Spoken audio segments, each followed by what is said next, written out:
జిల్లాలో ప్రభుత్వ పాఠశాలలో చదివే విద్యార్థులకు నాణ్యతతో కూడిన విద్యను అందించాలని జిల్లా కలెక్టర్ కోయ శ్రీహర్ష అన్నారు. ఈ మేరకు పెద్దపల్లి జిల్లాలో పాఠశాల విద్యపై కాంప్లెక్స్ హెడ్ మాస్టర్ తో నిర్వహించిన వర్క్ షాపుల్లో ముఖ్య అతిథిగా కలెక్టర్ పాల్గొన్నారు. పెద్దపల్లి జిల్లా పరిషత్ ఉన్నత పాఠశాలలో నిర్వహించిన ఈ వర్క్ షాప్ లో పెద్దపల్లి మండల కాంప్లెక్స్ ప్రధానోపాధ్యాయులు, మండల విద్యా అధికారులు పాల్గొన్నారు. ఈ సందర్భంగా జిల్లా కలెక్టర్ కోయ శ్రీహర్ష మాట్లాడుతూ పాఠశాలలో చదువుతున్న విద్యార్థులకు నాణ్యమైన విద్య అందించడంలో ప్రధానోపాధ్యాయులు కీలక పాత్ర పోషించాలని, ఉపాధ్యాయులు అవసరమైన సహాయ సహకారాలు అందిస్తూ బోధనలో వినూత్న పద్ధతులు పాటిస్తూ టీఎంఏలపై అవగాహన కల్పించాలని కలెక్టర్ సూచించారు. ఉపాధ్యాయులు సమయపాలన పాటించేలా చర్యలు తీసుకోవాలని మరియు విద్యార్థులు పాఠశాలకు రెగ్యులర్ గా హాజరయ్యేలా చూడాలి అన్నారు. హాజరు తక్కువ ఉన్న విద్యార్థులపై శ్రద్ధ వహిస్తూ విద్యార్థులకు పాఠ్యాంశాలు సులువుగా అర్థమయ్యే విధంగా బోధనలో పాటించాల్సిన విధానాలను ఉపాధ్యాయులకు సూచిస్తూ పెరిగైన ఫలితాలు సాధించాలని ప్రధానోపాధ్యాయులకు కలెక్టర్ శ్రీహర్ష సూచించారు. ఈ కార్యక్రమంలో జిల్లా విద్యాశాఖ అధికారి డి మాధవి, జిల్లా అకాడమిక్ అధికారి పిఎం షేక్, కాంప్లెక్స్ హెడ్ మాస్టర్లు, సంబంధిత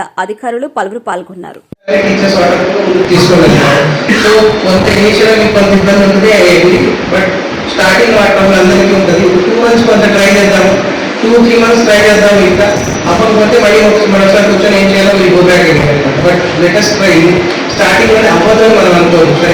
ఈవెన్ మనం ఎంత ఎఫర్ట్ చేసినా 6 నెలలు కాదు, 1 ఇయర్ కాదు, తర్వాత కూడా మనం అనుకున్న రిజల్ట్ రాకపోయినా ఓకే. బట్ మన ఓన్లీ పాయింట్ ఏంటంటే ఆ ప్రాసెస్ అనేది మనం తట్టుకోలేదు. మీరు 1, 2, 3, 4, 5 ఈ 4 స్టెప్స్ ఫాలో అయ్యాలి. లేకపోతే అది దాని గురించి మీరు ఫాలో రిజల్ట్ వచ్చినా రాకపోయినా పర్లేదు, మనం ఎఫర్ట్ చేస్తాము. 10th రావట్లేదు, 4th క్లాస్ వరకు మ్యాథ్స్ రావట్లేదు, ఓకే.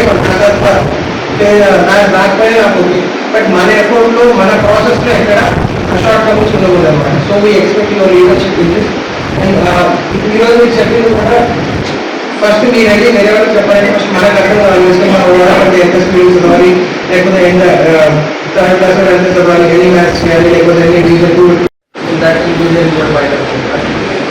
కాకుండా ఇంకేమైనా ఉన్నాయంటే చెప్పచ్చు.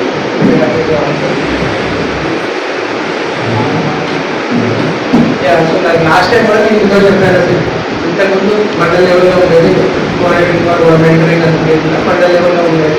బట్ న్యూ ఎడ్యుకేషన్ పాలసీలో కానీ లేక మన overall understanding of school education complex is core అనమాట. మీరెంత స్ట్రాంగ్గా ఉంటే, మీరెంత అకాడమిక్గా స్ట్రాంగ్ ఉంటే మీ దగ్గర ఉన్న 17-16 పాటు మీకు సపోర్ట్ చేయొచ్చు, కోఆపరేట్ చేయొచ్చు, మీరు ఇండిపెండెంట్గా డెసిషన్ తీసుకోవచ్చు అనమాట.